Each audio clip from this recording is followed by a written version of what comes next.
नमस्कार दोस्तों, welcome to Bihar civils. मैं हूं आलोक सिंह। तो आज के इस वीडियो में हम डिस्कस करेंगे बॉटनी एंड ब्रांचेज का पार्ट 3। तो हम बायोलॉजी कर रहे हैं थ्रू एमसीक्यू। तो बहुत ही इम्पोर्टेंट है आपके अपकमिंग एग्ज़ाम्स के पर्सपेक्टिव से अगर देखें तो ये सीरीज़ ज़रूर फॉलो कीजिए। और आपने अब तक पार्ट 1 एंड पार्ट 2 नहीं देखा तो वो भी देखते रहिए। और ये वीडियो जो है आपको डेली बेसिस पे प्रोवाइड किया जा रहा है। तो आगे बढ़ने से पहले साथ में ऐड करता चलूँ कि बिहार सिविल्स आपको प्रोवाइड करता है पूरा साल। जी हाँ, एग्ज़ाम आपका हो ना हो, पूरा साल आपको प्रोवाइड करता है Bihar specific current affairs 2 format में। पहला जो हमारा फॉर्मेट होता है वो होता है मंथली करेक्शन, आप चैनल पर चेक कर पाओगे। सेकंड जो फॉर्मेट हमारा होता है वो होता है टॉपिक डिस्कशन। और ये जो पीडीएफ होता है मंथली कलेक्शन का बिल्कुल फ्री ऑफ कॉस्ट दिया जाता है। मंथली कलेक्शन का जो वीडियो है उसके डिस्क्रिप्शन बॉक्स में ही आपको फ्री ऑफ कॉस्ट मिल जाएगा। कोई पेमेंट आपको करने की कोई ज़रूरत नहीं है। तो आज का फर्स्ट क्वेश्चन है, और पहले हमने 20 क्वेश्चन कर लिया, तो 21 से हम करेंगे।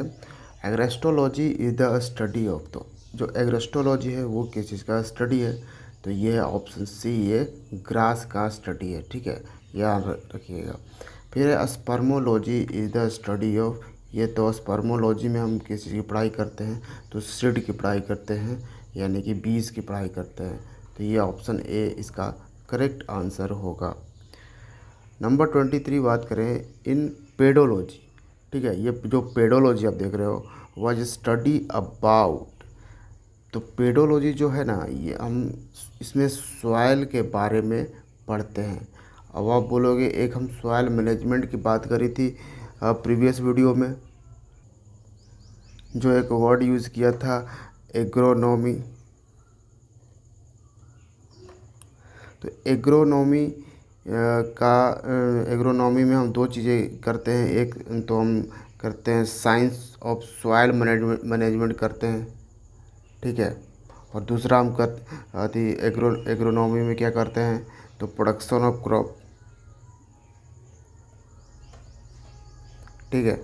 अब जब सॉइल के बारे में स्टडी हम पेडोलॉजी में करते हैं, तो फिर सॉइल का ये यहाँ पे भी एग्रोनॉमी में भी करते हैं। नहीं तो देखिए, सॉइल को यहाँ पे मैनेजमेंट की बात करी जा रही है, सॉइल मैनेजमेंट की, तो हम उसको एग्रोनॉमी में ही करते हैं, ठीक है। और क्योंकि यहाँ पे प्रोडक्शन ऑफ क्रॉप भी साथ में है।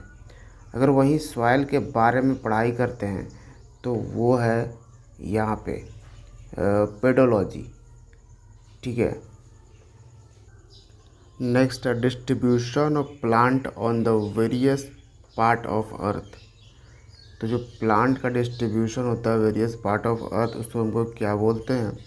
तो ये हो जाएगा फाइटोजियोग्राफी, ठीक है। फाइटोजियोग्राफी जो होता है, ऑप्शन सी इसका करेक्ट आंसर होगा।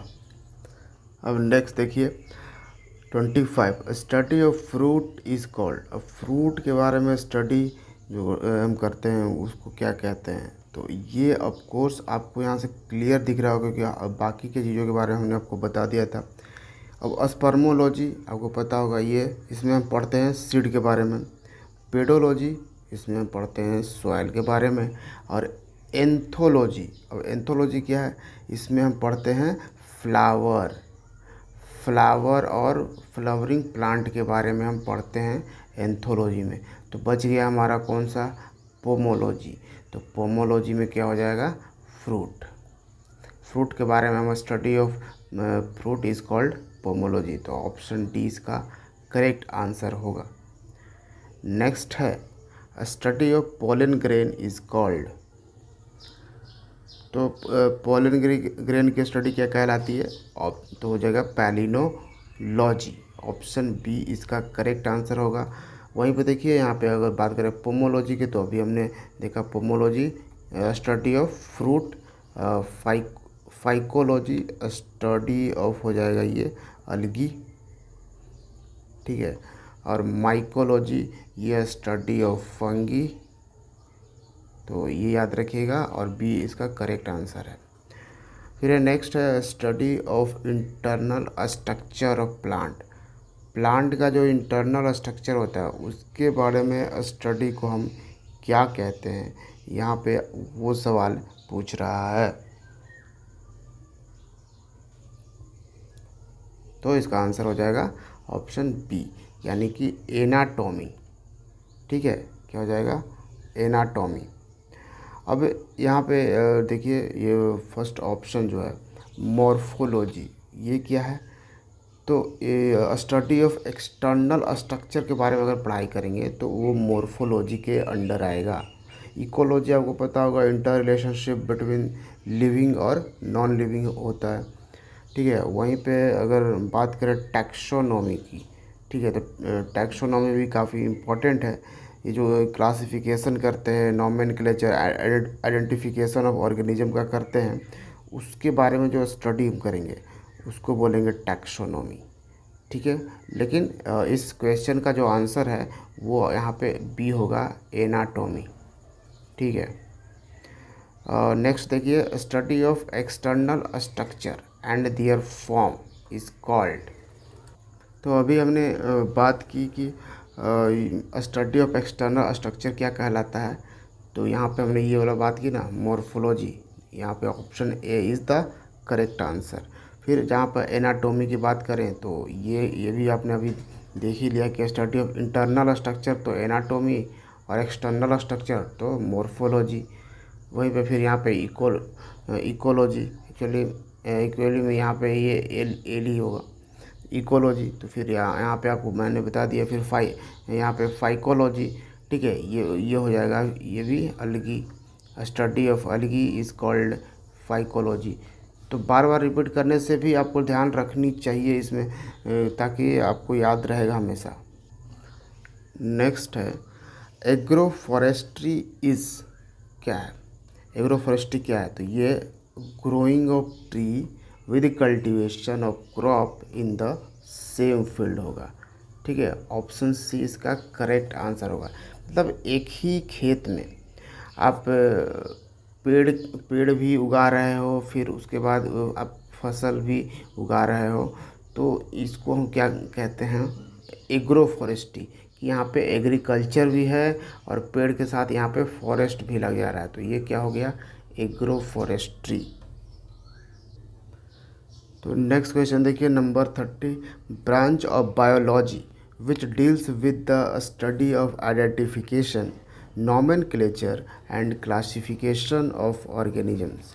तो ये क्या कहलाता है? वो बायोलॉजी का ब्रांच जो डील करता है किस चीज़ के बारे में? तो study of identification, nomenclature and classification of organism. और इस चीज़ पे हमने अभी कुछ देर पहले भी बात करी है, तो आपको यहाँ से बतानी है। तो इसका आंसर हो जाएगा of course taxonomy. Option C is the correct answer. उसके बाद अगर ऑप्शन ए की बात करें, एक्सोबायोलॉजी क्या होता है? तो एक्सोबायोलॉजी को देखिए एक और नाम से बुलाया जाता है, इसको एस्ट्रोबायोलॉजी। ठीक है, एस्ट्रो वर्ड से भी आप थोड़ा बहुत कुछ समझ रहे होंगे। ठीक है, यानी कि स्टडी ऑफ यूनिवर्स के बारे में अगर हम पढ़ाई करते हैं तो वो आ जाता है एक्सोबायोलॉजी में। फिर इकोलॉजी का आपको पता होगा, इंटर रिलेशनशिप बिटवीन जो ऑर्गेनिजम्स है, लिविंग ऑर्गेनिजम्स है, और उसका इन्वायरमेंट है। अब देखिए यहाँ पे एक और वर्ड है ऑप्शन डी में, टॉक्सिकोलॉजी। अब जो टॉक्सिकोलॉजी है ना, इसका मतलब होगा जैसे किसी भी लिविंग ऑर्गेनिजम्स पे केमिकल्स वगैरह का क्या इफ़ेक्ट्स होता है, इस चीज़ के बारे में हम स्टडी करते हैं, तो ये हो आता है टॉक्सिकोलॉजी में। नेक्स्ट क्या है? तो estimation of age of woody plant by counting annual ring. ठीक है, जो वुडी प्लांट यानी जो लकड़ी वाले प्लांट होते हैं, उसको उसका जो एनुअल रिंग को काउंट करके उसका हम जो एज पता करते हैं, ये क्या कहलाता है? तो इसका ऑप्शन हो जाएगा बी, यानी कि डेंड्रोक्रोनोलॉजी। तो क्या कहते हैं? डेंड्रोक्रोनोलॉजी कहते हैं। अगर जो पेड़ होते हैं उसका एज हम पता करते हैं उसके एनुअल रिंग को काउंट करके। ठीक है, ये समझिएगा। फिर आप देखिए डेंड्रोलॉजी, ये ऑप्शन ए में आपको आ रहा है। तो डेंड्रोलॉजी का क्या मतलब होगा, तो ये भी वही हो जाएगा लगभग कि वुडन प्लांट्स के बारे में अगर हम स्टडी करते हैं तो वो हो जाता है डेंड्रोलॉजी। यानी कि जो लकड़ी वाले पौधे होते हैं, वुडन प्लांट जो लकड़ी देते हैं, जो पेड़, ठीक है, उनके बारे में हम स्टडी करेंगे तो डेंड्रोलॉजी, और इनका एज मालूम करेंगे उसके एनुअल रिंग के थ्रू, तो वो कहलाएगा डेंड्रोक्रोनोलॉजी। तो इसमें कन्फ्यूज़न नहीं होनी चाहिए। फिर यहाँ पर देखिए एग्रोनॉमी, यहाँ पे ये हो जाएगा सॉइल मैनेजमेंट और फिर क्रॉप प्रोडक्शन, दो इसमें होता है, तो ये भी ध्यान रखिएगा। फिर यहाँ पर डेमोग्राफी एक आपको वर्ड दिख रहा होगा, तो डेमोग्राफी यूजुअली आप आम बोलचाल की भाषा में भी यूज़ करते होगे। तो जैसे पॉपुलेशन के बारे में स्टडी अगर आप करते हो, स्टडी ऑफ पॉपुलेशन, तो ये आ जाता है आपके डेमोग्राफी में, ठीक है।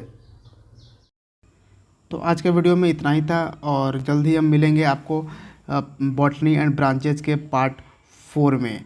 और वीडियो को लाइक ज़रूर कीजिए और चैनल को सब्सक्राइब कर लीजिएगा। Thank you for watching Bihar civil. See you in the next video. जय हिंद।